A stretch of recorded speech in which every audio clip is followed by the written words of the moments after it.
അനേകായിരങ്ങളുടെ വസ്ത്രങ്ങളെ പുണ്യമാക്കുന്നവരും വെണ്ണശുദ്ധിയിലേക്ക് നയിക്കുന്നവരുമാണ് ധോബികൾ.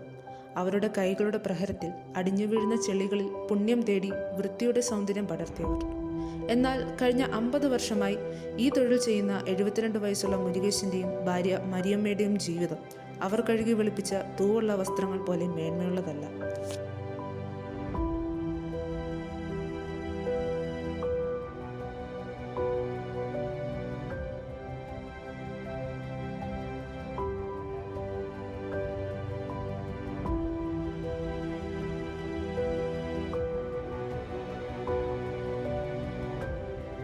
ചെറുപ്പത്തിൽ വസ്ത്രങ്ങൾ കഴുകി വൃത്തിയാക്കി കുടുംബങ്ങൾക്കായി ഉപജീവനമാർഗം കണ്ടെത്തിയ ഇവർ വയ്യാത്ത പ്രായത്തിലേക്കെത്തിയപ്പോൾ ശരീരത്തിന്റെ കരുത്തും മുറുകി.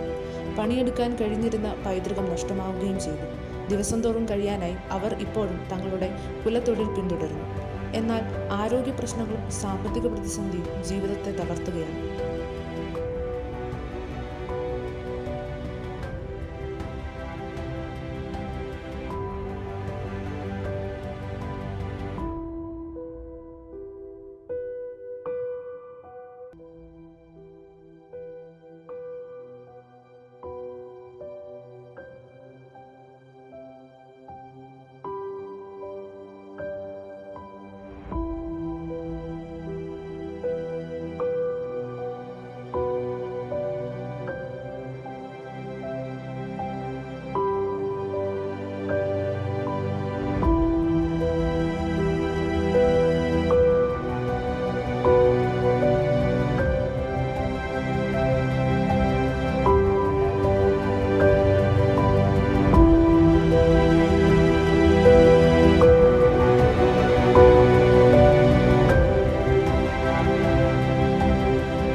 കുഞ്ഞിലെ തൊട്ട് ഞങ്ങൾ തുടങ്ങിയതാ മക്കളെ. ചെറുപ്പത്തൊട്ട് ഇങ്ങനെ പണിയെടുത്ത് ഇപ്പം വയ്യാതായിപ്പോയി. ഞങ്ങളൊക്കെ എങ്ങനെയാ ഞങ്ങൾ ജീവിക്കാൻ അറിയത്തില്ല.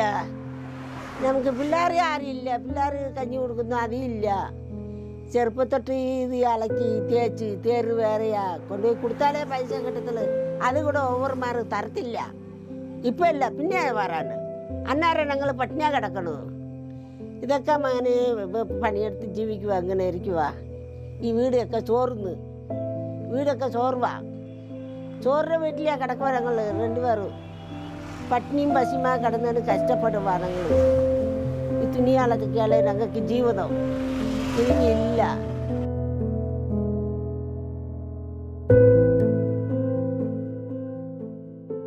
എൻ്റെ പേര് പള്ളിയമ്മ. ഞങ്ങൾ കുഞ്ഞിനെ തൊട്ട് അളക്കുന്ന അച്ഛനമ്മ എല്ലാവരും അളക്കുന്നവരാണ്.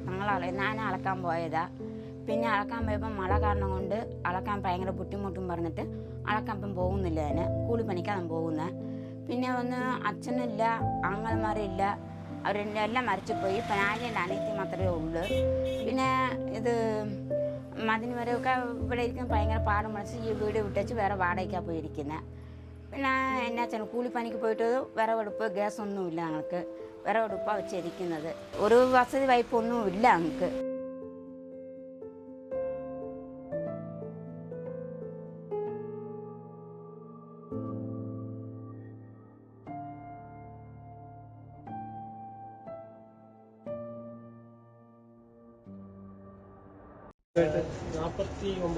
അങ്ങോട്ട് അച്ഛൻ വന്നു. 49 അച്ഛനൊക്കെ ഇവിടെ നിന്ന് വന്നു. അച്ഛന് തമിഴ്നാട്ടിൽ നിന്ന്. നമ്മുടെ അമ്മയുടെ അച്ഛനൊക്കെ ഇവിടെ ഉള്ളതാണ്. തമിഴ്നാട്ടിൽ എവിടെ നിന്നായിരുന്നു? ചിന്നമൂർ തേനി ഡിസ്ട്രിക്ട്. ഇവിടെ ഇപ്പം നമ്മളിത് ചെയ്യുന്ന എല്ലാവരും തന്നെ ഒരേ കുടുംബക്കാർ റിസോർട്ട് പിന്നെ ആൾക്കാരുണ്ടെങ്കിൽ ചെയ്തു. നമ്മളങ്ങനെ റിസോർട്ടിൽ പോയി എടുക്കണം. റിസോർട്ടിൽ പോയി എടുക്കും. എത്ര റിസോർട്ടുകളുടെ വരുന്നുണ്ടോ? അതിനൊരു 3-4 ഹോട്ടലിൽ എടുക്കുന്നത്. 4 ഹോട്ടൽ. നമ്മുടെ മൊത്തം മെഷീനറിയാണോ? അതെല്ലാം മെഷീനറി കാണാൻ പറ്റില്ല. പരമ്പരാഗത അലക്കുതൊഴിലാളികളായ ധോബികളുടെ ജീവിതത്തിലും ഉപജീവന മാർഗത്തിലും ഇന്ത്യയുടെ വികസനം കാര്യമായ മാറ്റങ്ങൾ വരുത്തിയിട്ടുണ്ട്. ഈ മാറ്റം ധോബികളുടെ ജീവിതത്തിൽ കാര്യക്ഷമത വർദ്ധിപ്പിച്ചുവെങ്കിലും തുച്ഛമായ വരുമാനം അവരെ കടക്കണിയിൽപ്പെടുത്തുന്നു. അത്തരത്തിൽ ആധുനിക അലക്കുയന്ത്രങ്ങളും ഉപകരണങ്ങളും ഉപയോഗിച്ച് ഉപജീവന മാർഗം കണ്ടെത്തുന്ന ശശികുമാറും തന്റെ ജീവിതത്തിന്റെ രണ്ടറ്റവും കൂട്ടിമുട്ടിക്കാൻ പാടുപെടുകയാണ്. ഇന്ത്യയുടെ വികസനത്തിൽ സാങ്കേതിക പുരോഗതി ഉണ്ടായിരുന്നിട്ടും പരമ്പരാഗത അലക്ക് തൊഴിലാളികളായ ധോബികളുടെ ജീവിതം പോരാട്ടത്തിൻ്റെയും പ്രയാസങ്ങളുടെയും അടയാളമായി തുടരുന്നു. അവരുടെ തൊഴിലിൻ്റെ പരിവർത്തനം അവസരങ്ങളും വെല്ലുവിളികളും കൊണ്ടുവന്നു. പക്ഷേ അടിസ്ഥാനപരമായ പ്രശ്നങ്ങൾ നിലനിൽക്കുന്നു. കുറഞ്ഞ വേതനം, സാമൂഹിക സുരക്ഷിതത്വമില്ലായ്മ, മോശം തൊഴിൽ സാഹചര്യങ്ങൾ എന്നിവ അവരുടെ ക്ഷേമത്തെ വളരെയധികം ബാധിക്കുന്നു. ആധുനിക ഇന്ത്യയിലെ ധോബികളുടെ സമരം എല്ലാവരെയും ഉൾക്കൊള്ളുന്ന വികസനത്തിന്റെ ആവശ്യകതയെക്കുറിച്ചുള്ള ശക്തമായ ഓർമ്മപ്പെടുത്തലാണ്. ഇന്ത്യ വളരുകയും വികസിക്കുകയും ചെയ്യുന്നതിനാൽ ധോബികൾ പോലുള്ള പരമ്പരാഗത തൊഴിലാളികളിൽ ഉൾപ്പെടുന്ന എല്ലാ പൗരന്മാരുടെയും ക്ഷേമത്തിനും അന്തസ്സിനും മുൻഗണന നൽകേണ്ടത് നിർണായകമാണ്. അവരുടെ വെല്ലുവിളികൾ അംഗീകരിക്കുകയും പരിഹാരങ്ങൾക്കായി പ്രവർത്തിക്കുകയും ചെയ്യുന്നതിലൂടെ എല്ലാവർക്കും നല്ല ജീവിതം നയിക്കാൻ അവസരമുള്ള കൂടുതൽ തുല്യതയുള്ള ഒരു സമൂഹത്തെ നമുക്ക് സൃഷ്ടിക്കാൻ കഴിയും.